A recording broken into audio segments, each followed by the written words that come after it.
Well, hey there and hello, and welcome to the candy wallpapered hallway of the dollhouse for another reading from The Secret Language of Birthdays for July 20th, the day of ups and downs. That's right. And here we have us an illustration of a representation of the day, I suppose you could say, if I could get this thing opened up properly. Of what do we got here? We got us like a snake-shaped flute there. It's got some holes in it if you can't see, and it looks like a weird-shaped ocarina. Now, I don't know if something like this exists in the wild or the real world. That's what we got for an illustration there for July 20th, the day of ups and downs. Hey, is it your birthday today and it's July 20th? Well, if it is, I just want to say happy birthday. And if you're just joining us randomly out of curiosity, well, I hope you enjoy yourself and you find this interesting. But before we dive in, this is the Diecast birthday cast, so let's roll us some dice. That's right. And why are we rolling us dice, you may be wondering? Well, for synchronicity's sake. That's right. And what do we get? We got us a 5 in the crown and a 4 in the root for you new agey chakra believers. That's right.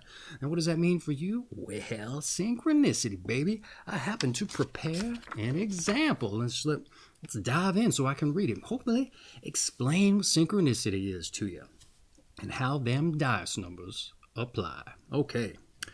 So there you are, working like a dog in the hot sun at, say, I don't know, the catering business it was your wife's dream to create. But she needs help with all the labor you can't hire or pay trustworthy people to do. And like the supportive partner you are, well, there you are to further break your tired and aging body. And it's been about a year since you worked your way up from washing dishes. Well, she started you down at the bottom, naturally, if that wasn't clear. And maybe you really put yourself through it in your younger years. Say maybe you always liked to scrap and throw your fists around and rearrange people's faces, and you're a real artist at it. A storyteller even. So much so that it would be your true calling if there were a way to make money at it. Let's see. But as a lot of things in life go, it just didn't go your way. The kid came along, maybe the old house got foreclosed on, and quite honestly, you don't really like the politics that go on in the background of the fight world anyway. Your passion is much more strongly rooted in the pro bono beating area, organic, bare-knuckle face rearranging if you like. Anyway, there you are at your annual physical, the one that comes up the year before they have to check your prostate, right? Or the one that comes with the cervical scrape if you happen to be a woman in this particular story. Needless to say, at least if you're a dude, you ain't sweating this one as much as you happen to be next year's. But it's at this annual checkup that your doctor finds the likes of an inoperable aneurysm buried deep in the recesses of your brain. And she's insisting that if you take even one more blow to the face, it'll be curtains. And so it's with this news your wife finally insists you swear to hang up the gloves you don't use when you brawl. But for real this time. Probably because she doesn't want to lose all that free labor. She's got a business to be mindful of after all, and you two have been together a while at this point, so it's probably not your welfare she's concerned with. Anyway, this time you really do. You hang up the gloves that don't exist, but for real.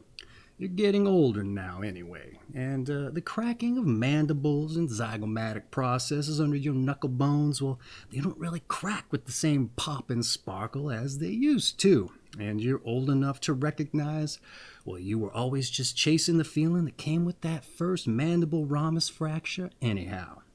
But as more time goes by, you just hate life without this free-form mode of expression that essentially defines who you are and that you were born to bestow upon this world. So what do? That's right. On a whim, you leave the decision of your life up to the dice, the 4 and a 5. That's what you roll. But no sooner do you get your numbers, the 4 and the 5, you let it go without a second thought. Why? because you've got a wedding to cater. So there you are. It's your birthday and you're working like a dog again, right? And just as you're passing around that sterling silver platter with your 38th round, cheese curd topped pigs in a blanket, well, this cute girl who's had her eye on you probably since around like round 5. Probably when you cracked wise about the nicotine stains on the fingers of that blue hair with the oxygen tank. Well, this girl saddles up to you, and she's like an 8.5, say. You know, the sort who'd stop traffic where you live and gets off on jokes aimed at geriatrics, but who wouldn't have talked to you before the wedding ring went on. You know, but as soon as it did, well, she just began to hound people like you like mosquitoes at a picnic beside a bog in the dog days of summer. That kind of 8.5. Anyway, she begins to flirt with you, like aggressively, right? She's touching your forearms, she's stroking the half placket of your polo, telling you you're handsome, but you'd look much better in a Henley. You know, the way one would flirt if her intrinsic gift to the world was to flirt aggressively, as though she weren't upsetting some intrinsic delicate balance and ruining lives in the process. Now, being a bit of a naturally charming, charismatic sort yourself, you're cordial, you get a few giggles, and she forces her number into the breast pocket of the black custom polo your wife had made up as part of the uniform. Now, why she chose black for summer events or put a breast pocket on the front is beyond you. Obviously, people are going to try to sneak stuff in there. And it's a polo, it just looks funny with a pocket. And of course, you'd look better in a Henley. Anyway, the point is, it isn't your fault this girl is throwing her number in there. The pocket's practically an invitation. And this woman is a savage. The result of poor parenting in a society with even looser ethics. You know, ostensibly. But you supported that decision too, with the polo design, I mean. Even though your wife, well, she's in the air-conditioned office, out of the sun, and figures she doesn't need to wear it herself. Maybe the material's too itchy for her fair and sensitive skin. And that's fine. She's the boss, at least for appearance's sake. And you're not about to get into that verbal altercation. Not over a shirt, all right? Anyway, so it's obvious you were just doing crowd work, right? Appeasing this savage's baser instinct. Maintaining the status quo. This is your wife's dream you're supporting here, and you did it for her, whether anyone would recognize that or not. You had no real intention of actually calling that number. Chasing after that kind of zero-sum game and dealing with the inevitable resulting STI? Well, that's a young man's game, even if you're a woman in this story. And let's not forget you're pushing 40 in this example, regardless of your gender. But unfortunately for you, this was the very moment your wife decided to step out of the office. The AC was probably too cold despite her cashmere sweater, and she needed to warm up. Anyway, obviously, she saw the entire interaction, and you're the only person she has to talk to in any real way that doesn't regard work, even though that's all she ever talks about. But this time was probably gonna be about how cold the office is, naturally. Anyway, she pulls you aside, but really it's in front of everyone, and she begins to really give you the works there, like you're some kind of reprehensible dog, almost as if you weren't turning on the charm for her and her business's sake, like you always do. And as she always does, she tells you this is the final straw for her. But the reality isn't so much that it's the final straw for her, as it's the final straw for you. That's right.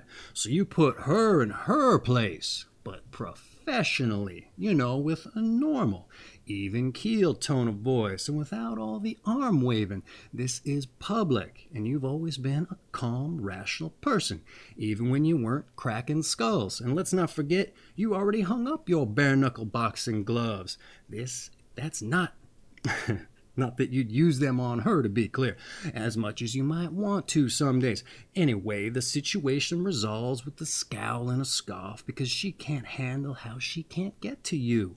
And it's too hot for her outside at this point with all that cashmere. So you take your leave, you get back to schlocking those properly plated, curd-coated pigs on a blanket, but no sooner do you ingratiate yourself with the bride and the groom and score you a nice crisp 50 you think will go nicely towards some art materials that you plan to buy for a new hobby you're thinking of trying to supplement the emptiness associated with not being able to rearrange faces with the business end of your fists, and out of nowhere comes this hand that forcibly finds and balls up your collar, kind of like this, say. Well, it loosens ever so momentarily because of how hot that shirt's material has been after absorbing all that sunlight, but naturally, it's too quick for you to pull away. Anyway, it's the angry boyfriend of the savage, and like your wife, he saw the entire interaction too, and he asks for one good reason why he shouldn't rearrange your face. That's right, and he's doing it even if you're the woman in this story. He's one of those sorts that recognizes real equality of the sexes, and in that moment you immediately recognize his confidence, because you see it staring back at you in the mirror every day. Bare-knuckle face rearranging is his gift to this world, too. And you know the look is impossible to mistake, because there's a certain pain behind the joy of rearranging faces with your bare hands. But behind that look, you also see a twinkle of hesitation in his eye. That's right. He has an aneurysm that will rupture if he takes one more blow to the face himself. But then in that moment, as your eyes sweep to the fist he has raised and ready to rain down on your precarious position, what do you see? That's right. You see the dice numbers tattooed across his knuckles, a 4 and a 5 for a 9. I think that's the addition there. 4, 5, 9, that's right. Anyway, in that moment, you see... if you remember, you was wondering when that was going to come up, didn't you? If you remember, that's what this was about. Any event, he sees in that moment, with your palms raised, that you have that number written on your hand, and he's taken aback. And he's absolutely taken aback in that moment. And so you two trade a few bobs back and forth about how the woman you love probably aren't right for you, and you become fast friends. That's right. Maybe it turns out that the numbers signify his 3-year-old daughter's birthday, and maybe her mother died during childbirth, and so that date has a lot of meaning. That's right. Synchronicity. And no sooner after hearing all this and making this fast friend, of course you hand him back his girlfriend's warm phone number from your hot polo chest pocket. And after a little more welcome criticism and why you're wearing the shirt in this weather, well, he turns his back to take his leave. And right at that moment you swing that sterling silver tray of curd-covered dogs at the side of his head, and you audibly hear the aneurysm give. It's subtle, but it's there, buried under the ringing of the silver and the splattering of the curds and the scattering of the soft puff encapsulated dogs. And just like that, boom, you are back, baby. You know your life's path isn't about abandoning your true calling and purpose to rearranging faces with your bare fists. And it's all because of the dice numbers. That's right, synchronicity. Yeah, you know you may be staring down the barrel of voluntary manslaughter 3 because you can't prove you knew about the aneurysm, even though, yeah, he probably told you because you were strangers and fast friends before you dispatched him, because obviously there can only be one, if it was like your duty, if you like, you see. But you've always been good with words, and now that you know the power of the dice and synchronicity, well, of course the jury's gonna rule in your favor at the trial. They'll decide in the box without even having to be dismissed for deliberations. And sure, the judge will disagree, and they'll have to abide for at least, say, an hour and a half, to keep up appearances. But we know the verdict, because even if they don't recognize and personally sympathize with the intrinsic pain associated with the plight of having to abandon your purpose for living on this earth, they'll certainly agree with your lawyer's argument, and that having to wear a black polo in the sun of the summer's day puts you in an altered state of mind. But you'll know the truth. You're back, baby. And the court order for your wife to change the color of the polo and remove the breast pocket, which doesn't look right on a polo, let's be honest, and pony up the bones for the softer material, even though she'll figure out some reason not to wear that either, because it's actually all about her display of status. Well, it's that court order decree that's the icing on the cake. in your long-belated birthday cake, hopefully, though you might have had to buy it for yourself. Anyway, I hope that clarifies synchronicity for you. That's right. A 4 and a 5, 4 and 9. I don't know if you can see it there again. There it is. Okay, hey, let's dive into the birthday read, shall we? Your month is July, your day is the 20th, and your sign is 26 to 28 degrees Cancer of the Cancer-Leo cusp, the second day of the Cancer-Leo cusp there. And your quality and element is Cardinal water. All right, July 20th, the day of ups and downs. Those born on July 20 often live lives where they rise to the heights and descend to the depths. This metaphor of being alternately up and down can be central to the occupational, emotional, family, or social life, as well as dreams and hobbies. Such rising and falling activity is as integral to their personality as the seasonal changes are to nature. In order to truly understand those born on this day, well, one must observe them in transition, as they are so often passing from one state to the next. It is actually not up or down, win or loss, or any state in between which defines a July 20 person, but movement itself, going somewhere.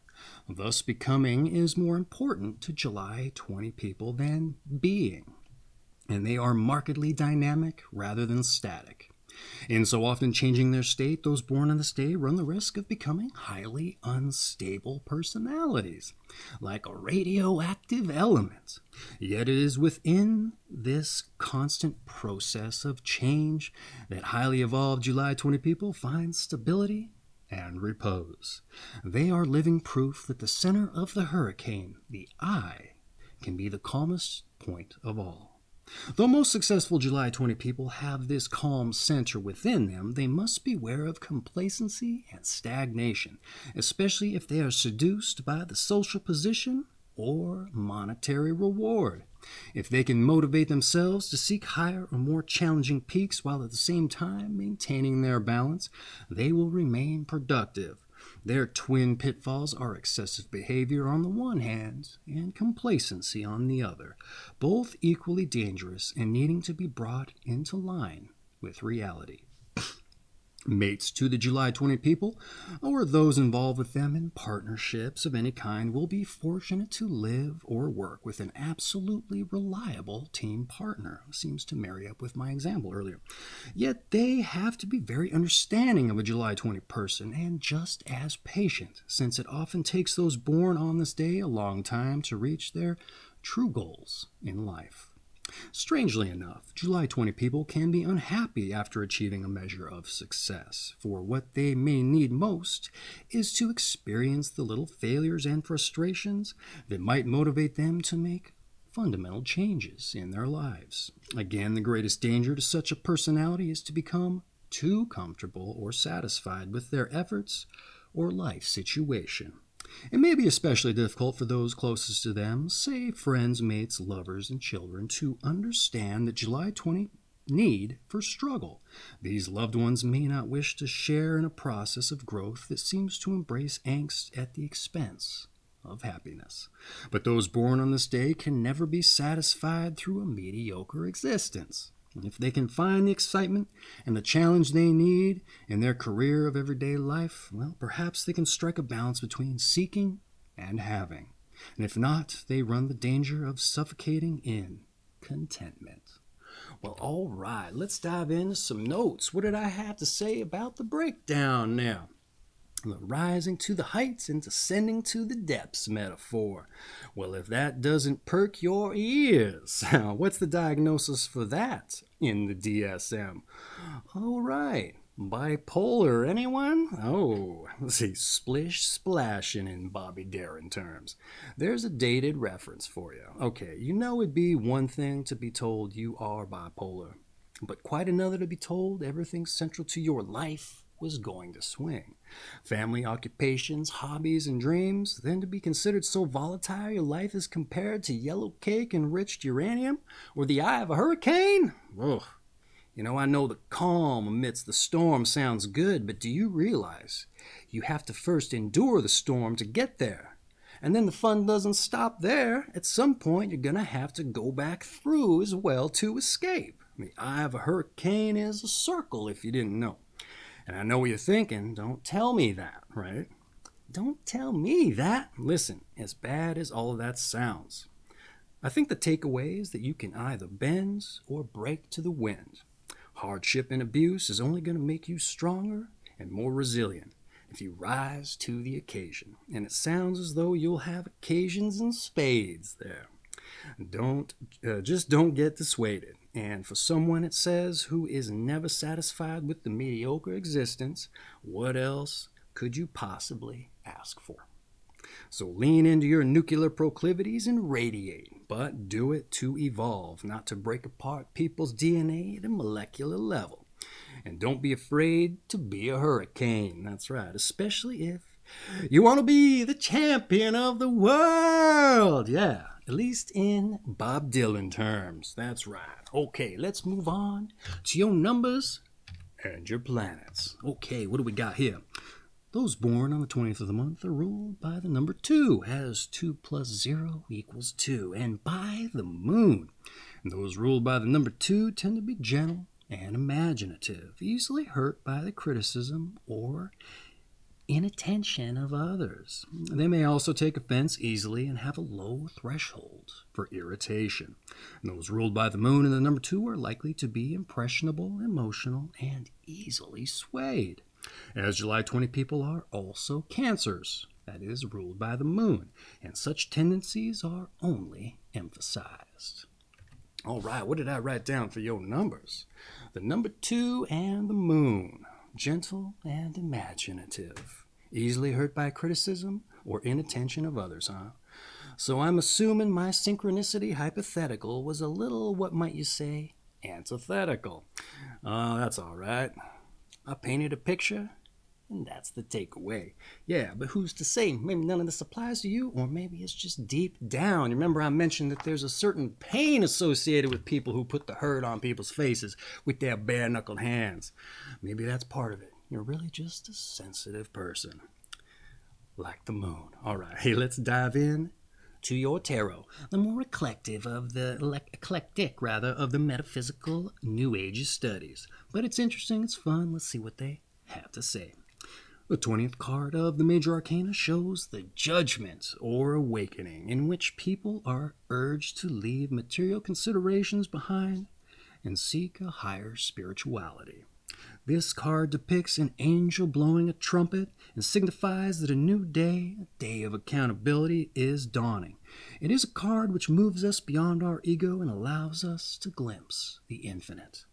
A danger exists, however, that the trumpet call heralds only exaltation and intoxication, resulting in a precarious loss of balance. Again, June 20 people are reminded of the value of maintaining stability while scaling the heights. All right, what did I have to say about your tarot card there? All right, I like this one. We should all endeavor to aspire past the material. Now, naturally, aspiration is different than realization. Living in the material world is obviously why we're here, or you wouldn't be. But that doesn't mean we shouldn't take time, as the reading says, to glimpse the infinite. All right, that's right. Let's move on to your health. Okay. July 20 people have to try to protect themselves from the wear and tear on their bodies. Too often they do not acknowledge physical limitations and so expose themselves to dangers that can result in serious accidents and or chronic diseases. And in this respect, they should heed the advice of their family physician and close friends.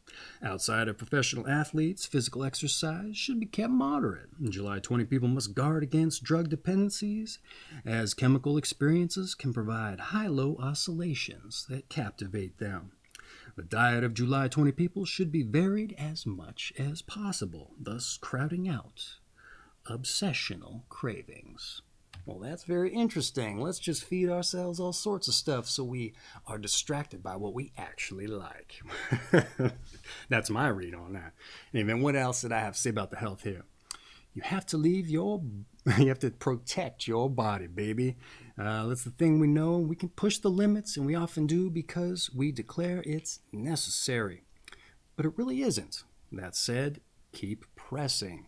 Just know there's a place where you can stop for the day, well before the point of utter exhaustion. All that trash will be there tomorrow. Unless we're talking about a reactor meltdown in the case of the yellow cake, you know? In that case, you better be working to the point of blood in your urine. I didn't make you sign up for that job, so you better make sure that that reactor stays tip-top, all right? If you work with the yellow cake. All right, hey, let's move on to some advice. All right, here's some advice. Don't get trapped in a compromise no matter how comfortable. Keep your eye on the distant mountain and heed your inner voice. Cultivate a sense of calm that stays with you. And if you don't dare to be happy with what you've got. That's right. Oh, what did I write here for the advice? I like that. If you don't dare, yellow cake, then you better be happy with what you got. I didn't tell you not to dare. I just said you don't have to destroy yourself unless you're preventing a nuclear meltdown. Did I read all that already? Be happy with what you got. All right, let's move on to your meditation. At many tables, there are only two types of eaters, the quick and the hungry. Once again, at many tables, there are only two types of eaters, the quick and the hungry. That's an interesting one, especially for someone who's trying to distract what they like by eating all sorts of stuff. Meditation, that's stay hungry or starve, or eat quick and get back to work. That's right. Unless you want to lose some weight. In that case, you probably aren't at the table to begin with. Okay. Let's move on to those born on this day so we know what company July 20 people are in, and maybe we can get a little bit more context as to that snapshot, right, of the folks there. Born on this day, we have Sir Edmund Hillary, the first person to top Mount Everest with a Sherpa guide, Tenzing Norgay. That's cool that they gave him credit there. He was a writer of Schoolhouse in the Clouds. We also have Frantz Fanon, who's a French psychiatrist and a political writer of Black Skin, White Masks. We have Francesco Petrarch, maybe, Italian love poet and writer. We have Jacques Delors, who's a European Economic Community president. We have Carlos Santana, the guitarist and songwriter. We have Natalie Wood, the film actress, and drowned in a boating accident, it says. We have Cesare Zavattini, who's an Italian screenwriter of The Bicycle Thief and Two Women. We have Theda Bara, silent film actress. Diana Rigg, British stage film and TV actress of The Avengers. We have Gerd Benning, who was a German Nobel-winning physicist, and a scanning tunnel microscope is what he's famous for. Or she. Let's see, we got Chuck Daly, the U.S. Olympic Dream Team, two-time NBA-winning, championship-winning basketball coach of the Detroit Pistons there. We have Tony Olivia, was a baseball player, a two-time AL batting champion. Theodore Prostokov was a musical prodigy, a pianist at age 3 and a world tour at 16. Had a breakdown and retired at 17. We have Hermann Alexander von Kieserling, was an Estonian-born German philosopher, count, scientist, and a writer. We have Thomas Berger, the novelist of Being Invisible. We also have Elliot Richardson, the Nixon Health Education Welfare Secretary. We have Max Liebermann, the German expressionist painter. Laszlo Makalov-Nagy was a Hungarian constructionist, painter, sculptor, and decor designer. And we have William Hammond. He was an epidemiologist. He used gamma globulin to prevent polio. And then I added one in here for good time's sake. We have Chris Cornell of Soundgarden fame. He was a guitarist and a singer. And the original Spoon Man. I don't know if that's true or not, but it was one of his songs there, and he died of an apparent suicide, if I remember correctly. It doesn't say here in the book, I just added it.